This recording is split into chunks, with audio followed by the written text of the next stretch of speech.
Okay, welcome students. बेटा आज हम आपको लास्ट टर्म पे हमने आपको करवाया था कैलकुलेशन ऑफ एटॉमिक वेट। आज करवा रहे हैं कैलकुलेशन ऑफ मॉलिक्यूलर मास। देखिए जरा, calculation of molecular mass.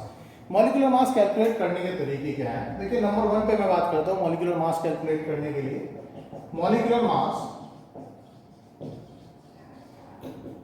Mass is equal to 2:2 vapour density. एक तरीका मॉलिक्यूलर मास को कैलकुलेट करने का, molecular mass is equal to 2:2 vapour density. दूसरे तरीके की बात करते हैं। Number 2, law of diffusion. देखिए रेट ऑफ डिफ्यूजन की बात करता हूं। रेट ऑफ डिफ्यूजन, देखिए बेटा, rate of diffusion is directly proportional to, inversely proportional to square root of molecular mass. Square root of molecular मास। तो यहाँ पर molecular mass rate of diffusion के इनवर्सली प्रोपोर्शनल है, इसका स्क्वायर रूट। अगर मैं यहाँ पर इसको R1 कर दूं, ये M1 हो जाएगा। इसी तरह से R2 is equal to R2 directly proportional to the 1/√M2। In the same way R1/R2 is equal to √M2/R1/R2 is equal to √M2/M1। ये रेट ऑफ डिफ्यूजन के लिए और मोलर मास में रिलेशनशिप आ गया। इस पे आपको न्यूमेरिकल करने के लिए काम आता है। मैं एक रिलेशन और बता देता हूँ यहाँ से हटके। यहाँ से rate of diffusion is directly proportional to the √ density. अगर ये मैं R1 ले लूँ तो ये क्या हो गया, R2 हो गया। सॉरी, ये क्या हो गया, D1 हो गया। इसी तरह से R1/R2 is equal to √D1/D2। ये मैंने इससे सेपरेट मॉलिक्यूलर मास से हटके मैंने आपको रेट ऑफ डिफ्यूजन और डेंसिटी का रिलेशन बता दिया यहीं पर। चलिए खैर, अब मैं इसका नेक्स्ट मेथड लेता हूं। देखिए नंबर 3rd मेथड है हमारे पास, विक्टर मेयर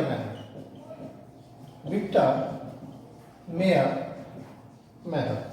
देखिए विक्टर मेयर मेथड से हम यहां पर कैलकुलेशन कैसे करेंगे। विक्टर मेयर मेथड से आप किसी भी वॉलेटाइल कॉम्प्लेक्स का मॉलिक्यूलर मास निकालते हो। यू आर सपोज दैट आपके पास विक्टर मेयर मेथड किसके लिए, वॉलेटाइल कॉम्प्लेक्स के लिए। अगर आपके पास W ग्राम सब्सटेंस है, ठीक है जी, ये आपका VmL एट एसटीपी पर VmL वॉल्यूम रिलीज करता है उस कॉम्प्लेक्स का। तो अब इसका मॉलिक्यूलर मास कैसे निकालेंगे, जरा देखिए जरा बेटा। VmL एट एसटीपी पर रिलीज होता है कितने से, W ग्राम सब्सटेंस से। 1 ml कितने से होगा, W/V से। 22,400 ml कितने से रिलीज हो जाएगा, W/V इसको 22,400। लेकिन 22,400 ml में इक्वल टू क्या होगा, इसके मॉलिक्यूलर मास क्या इक्वल होगा, यानी कि मॉलिक्यूलर मास इक्वल टू हो गया है यहाँ पर, molecular mass equal to mass of substance in gram, volume in ml, 22,400 यहाँ पर ये आ गया। तो आप मॉलिक्यूलर मास निकालने के लिए एक ये विक्टर मेयर मेथड आ गया। Victor Meyer method it is used for volatile complex. इसके लिए होता है वॉलेटाइल कॉम्प्लेक्स। अब इसके साथ देखिए बेटा, अब हम आपको सिखाने जा रहे हैं। इसके बाद ये मॉलिक्यूलर मास कंप्लीट हो गया। अब मैं कुछ और यहाँ पर ले रहा हूँ। जैसे मैं यहाँ पर ले रहा हूँ, एक क्वेश्चन ले रहा हूँ, एक परसेंटेज कंपोजिशन, एक नया टॉपिक ले रहा हूँ, परसेंटेज कंपोजिशन।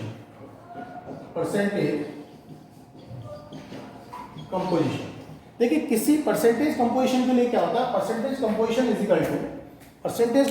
इक्वल टू होता है mass of that element in gram upon molecular mass of compound. उस कंपाउंड का मॉलिक्यूलर मास इसको 100। जैसे यू आर सपोज दैट आपके पास है H2O, तो आपसे कह दिया जाए इन H2O find percentage composition of oxygen. तो इसका मॉलिक्यूलर मास निकालिए H2O। 2 + 16 इज इक्वल टू कितना आ गया, 80। Percentage composition is equal to क्या आ गया, परसेंटेज कंपोजिशन किसका निकालना है, oxygen. Percentage composition of oxygen. देखिए percentage composition of oxygen, oxygen का मास यहाँ पर कितना है, 16। टोटल कंपाउंड का मास कितना है, 18। इसको कितना आ गया, 100। ये आप परसेंटेज कंपोजिशन। मगर ऐसे रेयरली आता है एक ऐसे क्वेश्चन निकालने के लिए। क्वेश्चन आपके बोर्ड में कैसे आएगा, मैं यहाँ पर एक बोर्ड में आपके नीट में कैसे आएगा, सॉरी नीट एग्जामिनेशन में मैं आपको बता रहा हूँ 2015 में ये वाला क्वेश्चन आया है जो मैं अभी बताने जा रहा हूँ यहाँ पर। इसको देखिए 2015 में मेडिकल एंट्रेंस में ये क्वेश्चन पूछा गया है, मैं भी करवा रहा हूँ यहाँ पर। देखिए बेटा मैंने यहाँ पर क्वेश्चन लिखा है, क्वेश्चन है ये यहाँ पर, among the following pair which pair have same percentage composition. ये नीट में आया हुआ है बेटा, ये नीट में आया हुआ क्वेश्चन है, ठीक है, 2015 के में आया हुआ क्वेश्चन है। इस तरह के क्वेश्चन आते हैं तो आप मेरी एक बात यहाँ पर से याद रख लीजिएगा, मैं आपको यहाँ पर एक नोट लिख देता हूँ। नोट देखिए, if the empirical formula is same then percentage composition is also same. लिख लीजिए आप इसको, if empirical formula is same then percentage composition is also same. इस केस में परसेंटेज कंपोजिशन भी सेम होगा। आप इसमें एम्पेरिकल फॉर्मूला चेक करिए। देखिए इसमें क्या H2 है, C1 है और O2 है, तो इसका एम्पेरिकल फॉर्मूला क्या हो गया, C1H2O2। ये मॉलिक्यूलर फॉर्मूला इसका एम्पेरिकल। इसका एम्पेरिकल फॉर्मूला बनाइए, C1 और 2, हाइड्रोजन 4 है, ऑक्सीजन 1 है, तो क्या हो गया इसमें empirical formula, C1 simplest form में आ जाइए, H4 है तो 2 से डिवाइड करना है हर एक को, H2, ऑक्सीजन हमारे पास क्या है 2 है, O1। तो देखिए एम्पेरिकल फॉर्मूला दोनों का अलग है, ये तो नहीं होगा। दूसरे मानिए CH3COOH, CH3COOH का भी आप निकाल चुके हैं, C1H2O1 एंड इसका निकाल लीजिए HCOOH का 2H है, एक कार्बन है, तो C1H2O2, C1H2O2। देखिए इसका एम्पेरिकल फॉर्मूला भी हमारे पास यहाँ पर डिफरेंट आ गया, C1H2O हमारे पास 2 आ गए इसके यहाँ पर, ठीक है। इस वाले केस में हमारे पास CH3COOH के केस में एक बार चेक कर लेते हैं, C1H2O1। चलिए ठीक है, एक हम यहाँ पर फोर्थ चेक कर लेते हैं। फोर्थ का देखिए जरा, C6H12O6, इसका एम्पेरिकल फॉर्मूला बनाइए, 6 से सबको डिवाइड कर दीजिएगा, C1H2O1। HCOOH का प्रोपोर्शन यहाँ पर देखिए जरा, 2H है, एक कार्बन है, C1H2O2, C1H2O2, ठीक है जी।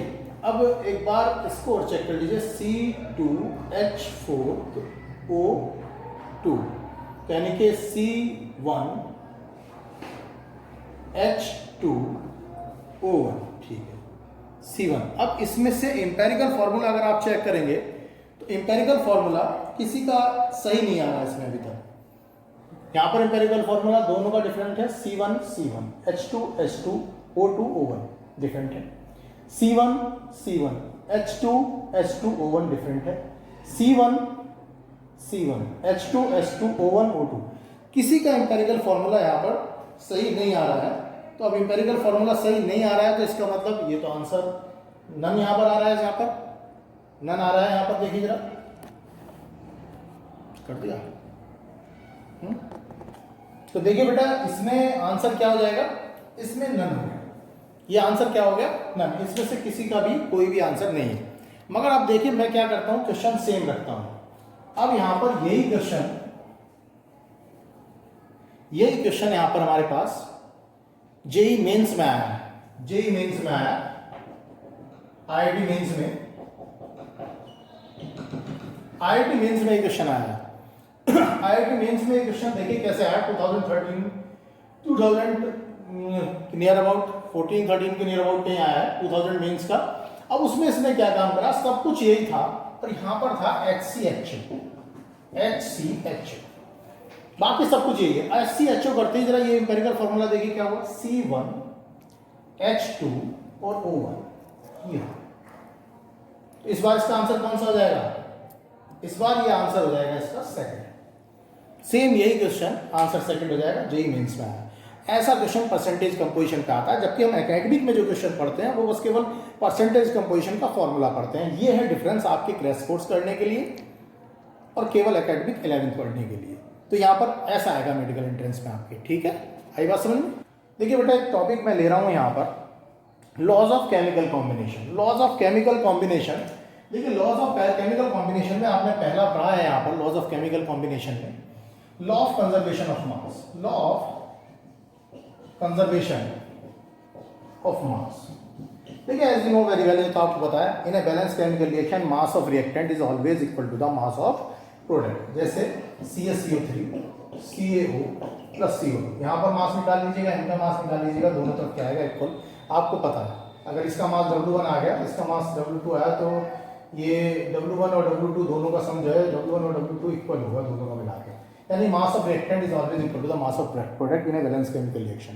चलिए एक तो ये हमारे पास हो गया। नंबर 2 देखिए, law of definite proportion. Law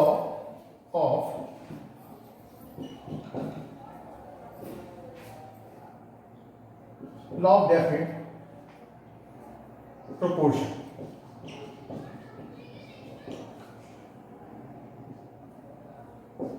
देखिए लॉ ऑफ डेफिनेट प्रोपोर्शन, देखिए according to law of definite proportion a chemical compound is made up of same types of elements, they combine with each other in a fixed proportion, that is called law of definite proportion.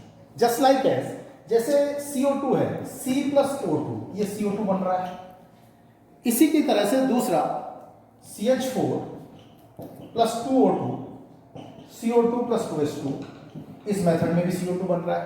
अब CO2 चाहे यहां से बने या यहां से, इसमें C और O का जो कंपोजिशन है वो सेम रहेगा। देखो 12:32 और यहां भी 12:32, यानी कि a pure compound is made up of same types of element, ठीक है जी, in which elements combine in fix proportion by weight या by mass.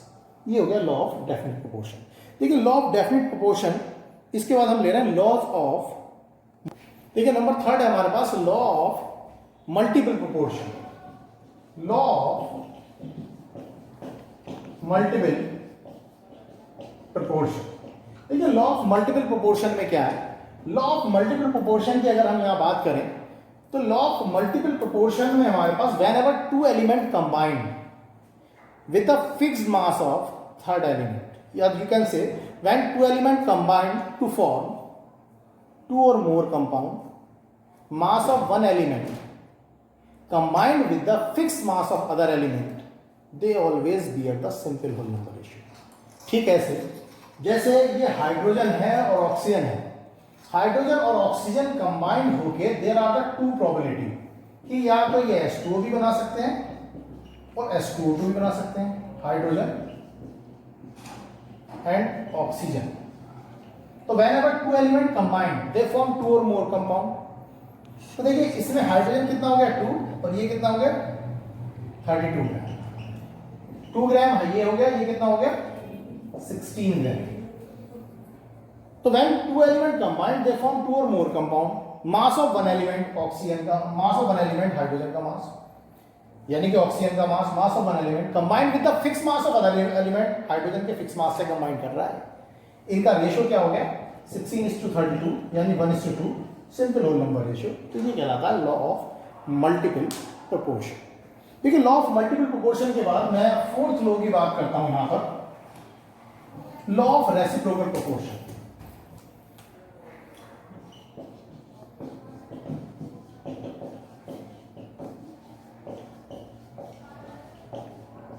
Law of reciprocal proportion, ठीक है।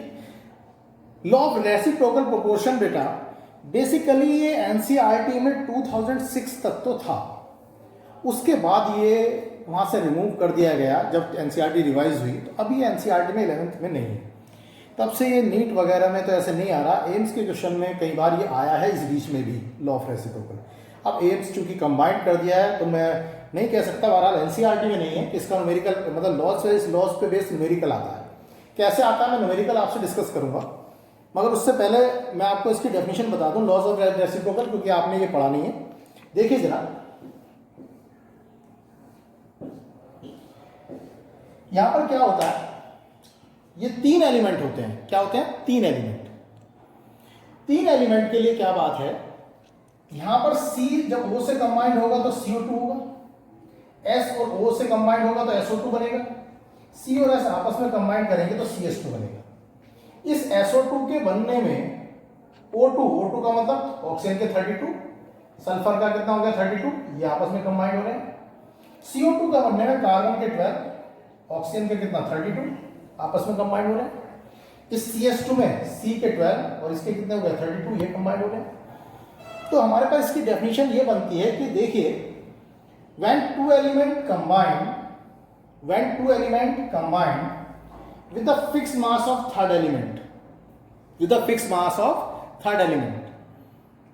the mass of these two elements in which they combine with the fixed mass of third element be of the simple whole number ratio or simple multiple ratio in which they combine with each other। समझ लीजिए जरा, ये दो element इसके fix mass से combined हो रहे हैं, इनका वो मास जो इसके फिक्स मास से कंबाइंड हो रहा है वो है यानी कि of carbon and oxygen, carbon and sulphur combined with fix mass of oxygen equal to कितना है वो 12:32। ये देखिए 12:32 ये है। अब इसलिए उसने it always bear the simple और multiple ratio in which they combined with each other. Ratio of C and S in CS2 कितना हो गया 12:32। तो इनका जरा रेशियो निकालिए, इसे इक्वेशन नंबर 1 बोल देते हैं, इसे 2 बोल देते हैं। तो equation 1 and equation 2 equal to कितना हो गया 12:32 या 12/32 रेशो, या अपॉन में कर दीजिए इसके रेशो 12/32 इक्वल टू कितना आ गया 1:1। तो सिंपल मल्टीप्लिकेशन एक बार फिर समझ लीजिए, when two element combined with the fixed mass of third element, the ratio of masses of these two elements which combine with the fixed mass of third element bear the simple or multiple ratio of the mass in which these two combine with each other। इससे इसका multiplication होगा। अब बात आती है कि questions कैसे आता है। देखिए क्वेश्चन कैसे आता है मैं बात करता हूं। मैं अभी आपको यहाँ पर क्वेश्चन करा रहा हूँ, एम्स में जिस टाइप का क्वेश्चन आया देखिए। देखिए बेटा, अब ये क्वेश्चन न्यूमेरिकल है। CO2 contain 27.27% carbon and CS2 contain 15.79% of carbon and sulfur dioxide contain 50% of sulfur। These data agreement to which law? इन कौन सा ऑप्शन में आपको दिया गया होगा कि law of multiple proportion, law of definite proportion, law of reciprocal proportion और none of them. तो आपको देखना पड़ेगा। देखिए जरा, मैं आपको इसे करके बताता हूँ इस क्वेश्चन को। मैं यहाँ पर कुछ डायग्रामेटिक रिप्रेजेंटेशन करता हूँ यहाँ पर कि इस क्वेश्चन में CO2 content of carbon, carbon word आ गया, एंड CS2 कंटेन कितने परसेंट ऑफ कार्बन, CS2 में कार्बन इतने परसेंट है, and sulphur dioxide content 50% of sulphur. यानी कार्बन, ऑक्सीजन और सल्फर, केवल 3 एलिमेंट इसमें गिवन है जिनके बीच में यहाँ पर रिएक्शन हो रही है।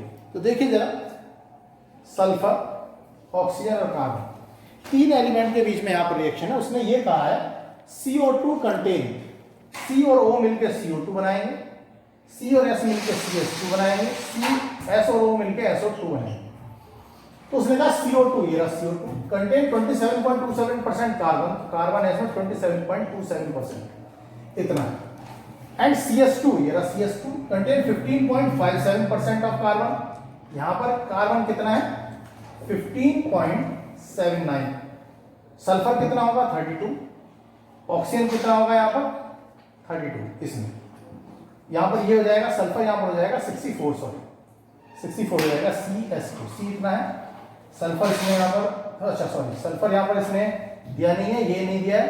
तो CO2 में इसकी परसेंटेज इतनी है, अब ऑक्सीजन की परसेंटेज कितनी होगी, तो इसको 100 में से माइनस कर दो। जब आप इसे 100 में से माइनस कर देंगे तो आपको निकल के आ जाएगा 72.73। CS2 में कार्बन की परसेंटेज इतनी है, सल्फर की कितनी होगी, इसे आप 100 से माइनस कर दीजिएगा, 84.21% ये आ जाएगा। इन दोनों में SO2 के लिए वो कर रहा है contain 50% of sulphur these data. ये 50% हो गया, आधा 50% सल्फर हो गया, 50% O2 हो गया, तो इनका रेशियो हमारे पास कितना हो गया 32:32। अब देखिए लॉ ऑफ रेसिप्रोकल लगाते हैं। इसमें क्या करना है, when two element combined with the fix mass of third element, मगर थर्ड एलिमेंट का मास तो फिक्स है ही नहीं, इसके अकॉर्डिंग 27 ये है, तो इसको 27 कर दोगे अगर, भाई इसका 15.79 तो इतने से रिएक्शन कर रहा है, तो 27 कितने से रिएक्शन करेगा, तो ये वैल्यू चेंज आ जाएगी। तो लिखिएगा जरा यहाँ पर आप, आंसर मैं कर रहा हूँ इसका, देखिए कि 80 तो 15.79 ग्राम कार्बन कितने से रिएक्ट करता है, 84.21 सल्फर से करता है। तो 15.79 ग्राम कार्बन 84.21 सल्फर से रिएक्शन करता है। तो अगर मैं इसको 15 ना करके इसको कर देता हूं 27.27 ग्राम कार्बन, तो ये कितने से रिएक्शन करेगा, तो 27.27 मल्टीप्लाई बाई 84.21 अपॉन 15.79, तो यहां पर ये मास इक्वल टू निकल के आ जाएगा 145.434, यहां पर ये इतना आ जाएगा। तो अब ये मास को अगर मैं इसको इतना मान लूं तो इसकी वैल्यू हमारे पास ये आ गई हमारे पास, ठीक है जी। अब यहां पर हम इक्वेशन नंबर 1, अब इस ऑक्सीजन और सल्फर का वो मास जो 27.27 से रिएक्शन कर रहा है, वो मास हमारे पास कितना हो गया, इसकी वैल्यू तो हो गई 145.434 रेशो, और इसकी वैल्यू हो गई 72.73, 2:1, इक्वेशन नंबर 1 हो गई, ठीक है। अब ये SO2 में S और O का रेशो कितना है, तो ratio of S and O in SO2 32, ratio 32 यानी 1:1, इक्वेशन नंबर 2। अब 1 और 2 को दोनों को अगर आप यहां पर देखो तो ये 2:1 यानी कि 2/1, 1:1, 1/1, तो कितना रेशो आ गया 2:1। तो अगर सिंपल होल नंबर रेशो आ गया तो ये क्या हो गया, लॉ ऑफ रेसिप्रोकल प्रोपोर्शन। कह रहे हो सर बड़ा टिपिकल क्वेश्चन लग रहा है, देखो टिपिकल है तभी तो एम्स में आया। अब इसकी मैं आपको टेक्निक बताता हूं, ट्रिक। जब आप कभी भी लॉ ऑफ कॉम्बिनेशन का हो, ट्रिक सुन लीजिएगा, इसको लिख लीजिएगा कहीं, जो मैं बता रहा हूं। अगर क्वेश्चन के अंदर 3 एलिमेंट 3 कंपाउंड, 3 एलिमेंट और 3 कंपाउंड क्वेश्चन में दे रखे हो, आप मीच के लॉ ऑफ रेसिप्रोकल मान दो। क्वेश्चन को पढ़ो, 3 एलिमेंट के बारे में बात कर रहा है और 3 ही कंपाउंड के बारे में बात कर रहा है। 3 एलिमेंट और 3 कंपाउंड का एग्रीमेंट एक ही क्वेश्चन में कौन से लॉ में होता है, केवल रेसिप्रोकल में होता है। सॉल्व करने की जरूरत नहीं है, क्वेश्चन देखो टिक मारो, क्योंकि इतना लंबा अगर सॉल्व करना पड़ेगा तो आगे के 2-3 क्वेश्चन खा जाएगा ये कैलकुलेशन में। मगर चूंकि ऐसे क्वेश्चन की ट्रिक होती है इसीलिए वो दे देते हैं, उन्हें पता है कि जिसको पता है वो टाइम कंज्यूम नहीं करेगा। तो ये तो हो गया आपका लॉ ऑफ रेसिप्रोकल। अब मैं एक लॉ पे और आपका क्वेश्चन कराता हूँ, तो देखिए जरा उस क्वेश्चन को कैसे कराता हूँ मैं। अब यहाँ पर आपके देखिए बेटा, यहाँ पर ये क्वेश्चन है 1.8 gram of metal when treated with oxygen. 1.8 gram metal oxygen से ट्रीट कर रहे हैं, it form 3 gram of metal oxide. एक बात यहां तक खत्म कर दी इसने, दूसरी कंडीशन स्टार्ट करी, and if 1.5 gram of metal form 2 gram of its oxide, then this data define which law. एक है लॉ ऑफ डेफिनेट प्रोपोर्शन को फॉलो कर रहा है, लॉ ऑफ मल्टीपल को फॉलो कर रहा है, रेसिप्रोकल को कर रहा है, ऑक्सीजन को। तो आप देखिए 2 केस दिए हैं इसने, और मेटल का ऑक्साइड बनना है। मेटल का ऑक्साइड मेटल और ऑक्सीजन आपस में मिलकर बनाते हैं। पहले केस में कह रहा है कि 1.8 ग्राम मेटल है, ट्रीटेड विद ऑक्सीजन, ऑक्सीजन से ट्रीट कर रहे हैं, तो कितना 3 ग्राम मेटल ऑक्साइड बन रहा है। मेटल है 1.8 ग्राम, मेटल को मिलकर जो ऑक्साइड बना वो बना 3 ग्राम, तो ऑक्सीजन कितना हुआ, 3 में से माइनस कर दो इसे। जब 3 में से इसको माइनस करोगे तो कितना आ जाएगा, 1.2 आ जाएगा। दूसरे केस में वो कह रहा है and if 1.5 gram of metal को कह रहा, केस फर्स्ट ये था, केस सेकंड में वो कह रहा है इस बार मेटल हमने कितना लिया है, 1.5 ग्राम लिया है, 1.5 gram metal form 2.5 gram of its oxide, तो ऑक्साइड बन रहा है 2.5 ग्राम। तो इसमें ऑक्सीजन कितना होगा, मेटल तो इतना है, ऑक्सीजन कितना होगा, 2.5 से माइनस कर दो 0.5। अब इन दोनों के बीच में देखिए रिलेशन क्या है। अगर तो देखिए जरा, यहां पर केस सेकंड में मेटल कितना दिया है, 1.5, अब उसका ऑक्साइड दे रहा है वो 2.5, ऑक्साइड 2.5 है, तो 1.5 को जब माइनस करेंगे 2.5 से 0.5 आएगा, तो रेशियो निकालिए 6 3 जा 18, 6 2 जा ये, यानी कि 3:2 रेशो आ गया। यहाँ पर निकालिए 0.5 है तो ये क्या आ गया 3, ठीक है जी। और हमारे पास यहाँ पर ये हो गया 0.5, ऑक्साइड 1.5 था, 2.5, 1.5 से 1 आएगा। यहाँ पर ये कितना आएगा 1 आएगा, तो ये आ जाएगा ये 2, तो रेशो कितना आएगा 3:2। तो देखिए जरा यहाँ पर एलिमेंट का ये वाला कंपाउंड बन रहा हो तब भी एलिमेंट का रेशो 3 और 3:2, ये बन रहा हो तो तब भी रेशो 3:2।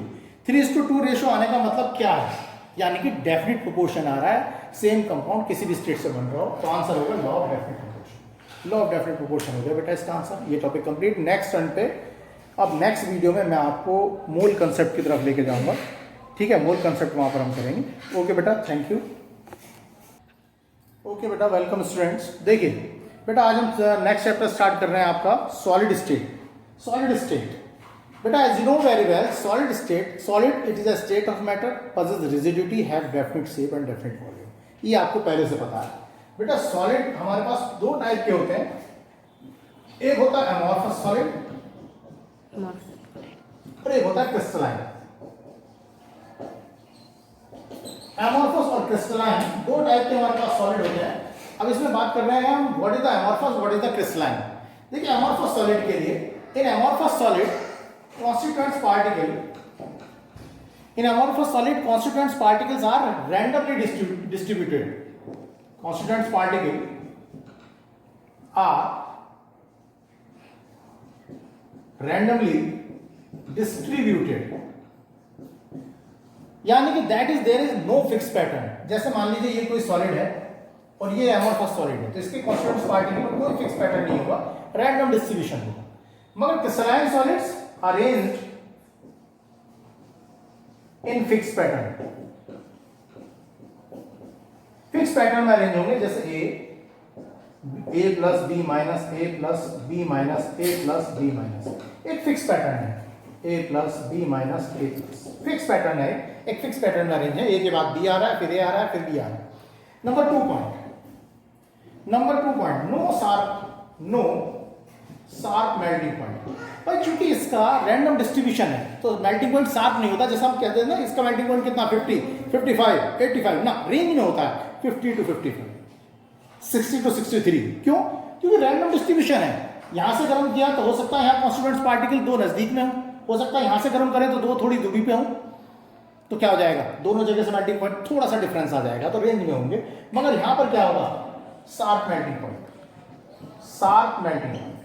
नंबर 3 देखिए, नो शार्प कट। अगर हम इसे नाइफ से काटने लगे तो सपोज करो ये एक एमॉर्फस सॉलिड है और मैं इसे नाइफ से काटूं और कॉन्स्टिट्यूएंट्स पार्टिकल में एक फिक्स पैटर्न है नहीं, तो कहीं पर ऐसा हुआ कि दो पार्टिकल के बीच गैप ज्यादा आ गया और मैं दबा के नाइफ चला रहा हूं, तो मेरा हाथ जैसे एक पार्टिकल से दूसरे पार्टिकल के बीच में स्पेस ज्यादा आ जाएगा तो हाथ टेढ़ा मेढ़ा हो जाएगा, या तो ऐसे हो जाएगा या ऐसे हो जाएगा, यानी कि शार्प कट नहीं लगेगा।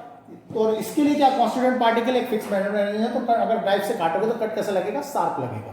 देखिए number 4, no definite heat of fusion. Heat of fusion definite नहीं होगी बेटा, जब कॉन्स्टिट्यूएंट्स पार्टिकल में डिस्ट्रीब्यूशन रैंडम है, फिक्स ही नहीं है, तो कैसे हो जाएगी हीट ऑफ फ्यूजन, डेफिनेट नहीं होगी। यहां पर क्या हो जाएगी, डेफिनेट। नंबर 4, नंबर 5 ये होता है short range order, short range order, ये होता है लॉन्ग रेंज ऑर्डर। देखिए शॉर्ट रेंज ऑर्डर का क्या है, जैसे अमॉर्फस सॉलिड बन रहे हैं उसमें कॉन्स्टिट्यूएंट्स है, रैंडम डिस्ट्रीब्यूशन है, ऐसे रैंडमनेस है। रैंडमनेस का मतलब है इन दो पार्टिकल के बीच में डिस्टेंस जितनी होगी हो सकता है इन दो में भी इतनी हो, मगर तीसरे में प्रोबेबिलिटी नहीं है इतनी हो, क्योंकि रैंडम डिस्ट्रीब्यूशन थोड़ी बहुत कमियां ज्यादा हो जाएगी। तो अगर ये थोड़ी बहुत देर तक ऑर्डर भी सेम भी रहे कि इसके बीच का इंटरमीडिएट डिस्टेंस यहाँ सेम है, तो फोर्थ में गड़बड़ हो जाएगी, नहीं तो फिफ्थ में गड़बड़ हो जाएगी, मगर इसमें गड़बड़ नहीं होगी। ये तो a plus B minus A plus B minus A plus B minus, यानी कि ऐसे ही चला जाएगा। तो इसका ऑर्डर क्या होगा, बहुत ज्यादा टाइम तक ये ऑर्डर फॉर्म में है, तो लॉन्ग रेंज ऑर्डर, ये शॉर्ट रेंज ऑर्डर है। ठीक है, नेक्स्ट देखिए नंबर 6, दे शो आइसोट्रॉपी। ये आइसोट्रॉपी शो करता है। तो आइसोट्रॉपी वर्ड का मीनिंग क्या है, आइसोट्रॉपी वर्ड का मतलब है दे show same value of physical property in all direction. Her direction में फिजिकल प्रॉपर्टी की सेम डायरेक्शन है। जैसे ये मैं कोई यहाँ पर मैंने कोई एमोर्फस सॉलिड ले लिया और मैंने इसको एक्स वाई और जेड एक्सिस में डिवाइड कर दिया। ये तो हो गई एक्स एक्सिस, ये हो गई वाई एक्सिस और ये क्या हो गई जेड एक्सिस। देखो रैंडमनेस एक्स पर भी है, रैंडमनेस वाई पर भी है, रैंडमनेस जेड पर भी है। तो एक्स वाई जेड की रैंडमनेस जो होती है उसका डिफरेंस बहुत ज्यादा नहीं हुआ करता। क्यों? अगर डिफरेंस बहुत ज्यादा हो जाएगा तो सॉलिड तो रहेगा ही नहीं वो, क्योंकि सॉलिड के मॉलिक्यूल नजदीक होते हैं, लिक्विड के थोड़े दूर, गैस के और दूर। अगर बहुत ज्यादा दूर दूर हो गए तो रैंडमनेस बिगड़ गई, तो सॉलिड कहाँ? मगर है तो सॉलिड ही, एमोर्फस है। तो यानी कि जो एक्स वाई जेड एक्सिस पर हमारे पास रैंडमनेस है वो नियर अबाउट सेम है। तो फिजिकल प्रॉपर्टीज हमारी कैसी होंगी? सेम वैल्यू फिजिकल प्रॉपर्टी को बोलते हैं आइसोट्रॉपी। रही बात यहाँ पर दे शो एनिसोट्रॉपी। एनिसोट्रॉपी का मतलब है दे show different value of physical property in all direction. Her direction में फिजिकल प्रॉपर्टी की डायरेक्शन कैसी होंगी? हर डायरेक्शन में फिजिकल प्रॉपर्टी अलग अलग होंगी। कैसे? जरा मैं दिखाता हूं आपको। देखो a plus B minus A plus B minus A plus B minus A plus B minus A plus. देखिए ये तो हो गई एक्स एक्सिस, ये हो गई आपके पास वाई एक्सिस और ये हो गई आपके पास जेड एक्सिस। जरा कॉन्स्टिट्यूएंट्स पार्टिकल देखिए। कॉन्स्टिट्यूएंट्स पार्टिकल वाई एक्सिस पर ए, एक्स एक्सिस पर B A B, Z axis पर वी बी। हर एक्सिस पर कॉन्स्टिट्यूएंट्स पार्टिकल का कॉम्बिनेशन डिफरेंट है, तो they show different value of physical property in all direction, that is anisotropy. बात है एग्जांपल्स की। एमोर्फस सॉलिड कौन से होते हैं? क्रिस्टलाइन सॉलिड्स कौन से होते हैं? देखिए एमोर्फस सॉलिड्स के एग्जांपल हैं, they are pseudo solid. Pseudo solids वो होते हैं, वो सारी चीजें स्यूडो सॉलिड्स कहलाती हैं जिसमें सॉलिड की 100% परफेक्टली सॉलिड ना हो जो चीजें। जैसे गिलास दबाओगे सॉलिड है, मगर उसको हीट कर दीजिए, it will flow like a liquid, that is a pseudo solid, amorphous. Plastic, rubber, they are solid but when we heat they flow like a liquid, that is why they flow. Plastic, rubber, they are solid but when we heat they are flow like a liquid, so they are the pseudo solids, amorphous. Next chalk को देखिए, चौक को solid होती है मगर एक बार finger के बीच में mash करके इसको आप पीस लीजिए फिंगर के बीच में, तो इसकी सबसे छोटी फॉर्म कैसी आएगी? पॉडर्ड फॉर्म आएगी। पॉडर्ड फॉर्म का मतलब ये एमोर्फस है। अब आती है बात क्रिस्टलाइन सॉलिड्स कौन से होते हैं? सारे के सारे ट्रू सॉलिड्स। ट्रू सॉलिड्स का मतलब जैसे NaCl, KCl, CHCl, सारे ट्रू सॉलिड्स हमारे पास क्या होंगे? क्रिस्टलाइन होंगे। जैसे NaCl, नमक आप घर पे यूज करते हैं, पिसा हुआ नमक लीजिए आप घर पे, फिर पीस लीजिए और आप फिंगर के बीच में लाइए। अब जब उसे बार बार पीस रहे हैं आप, तो अपनी स्मॉलेस्ट फॉर्म में तो आ गया ना वो, उसकी स्मॉलेस्ट फॉर्म भी फिंगर के बीच में लेके देखिए कैसी होगी? फ्रिक्शन लगेगा आपको। यानी उसकी छोटी से छोटी फॉर्म भी कैसी है? क्रिस्टलाइन है, तभी तो क्रिस्टलाइन सॉलिड है वो। और ये सॉलिड कहलाते हैं ट्रू सॉलिड्स। क्या कहलाते हैं? True solids. अब देखिए सॉलिड्स दो टाइप के होते हैं, एमोर्फस और क्रिस्टलाइन। इन दोनों का डिफरेंस आपके सिलेबस में हो गया, मगर आपके सिलेबस में, आपके बोर्ड सिलेबस में एमोर्फस सॉलिड का आप स्टडी नहीं है। आपके सिलेबस में जो स्टडी है केवल क्रिस्टलाइन सॉलिड्स की है। किसकी है? केवल क्रिस्टलाइन सॉलिड्स की। तो आगे हम केवल क्रिस्टलाइन सॉलिड्स को पढ़ेंगे। चलिए देखिए हमारे सिलेबस में बेटा है क्रिस्टलाइन सॉलिड, एमोर्फस नहीं है। तो हम बात कर रहे हैं क्लासिफिकेशन ऑफ क्रिस्टलाइन सॉलिड्स। तो यहां पर देखिए बेसिकली सुन लीजिए, क्रिस्टलाइन सॉलिड्स आर क्लासिफाइड